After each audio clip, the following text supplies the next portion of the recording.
हो सके।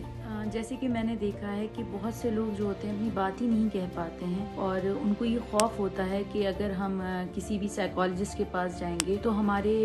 फैमिली क्या बोलेगी, या हम क्लिनिक से बाहर निकले हमें किसी ने बाहर देख लिया तो फिर उनका क्या रिएक्शन होगा। तो हम इसी में घबराते रहते हैं और हम अपनी बात ही दिल की नहीं कह पाते। जैसे कि बहुत से लोग हैं जिन्हें फिजिकल इलनेसेस भी होती हैं, जैसे कि किसी को डायबिटीज है, किसी को थायराइड है, किसी को और भी बीमारियां हैं जो बहुत तकलीफदेह हैं। तो उसमें भी लोग जो होते हैं वो डिप्रेशन में चले जाते हैं, जिस वक्त के उनका बहुत ज़रूरी होता है कि उनका साथ देना चाहिए और उनको ज़िंदगी में जो है उनको कहना चाहिए, उनको पुश करना चाहिए। अगर आप थोड़ा सा भी जानते हैं कि ये इस दौर से गुजर रहा है, क्योंकि हो सकता है कि वो किसी ट्रॉमे से भी गुजरा हो। देखिए, जब भी कोई मेरे पास आता है तो मैं तो ये कोशिश करती हूँ जानने की कि आपके हार्मोन ठीक हैं, हार्मोनल डिसबैलेंस तो नहीं है, क्योंकि ज़्यादातर लड़कियों में ये होता है कि जब हमारे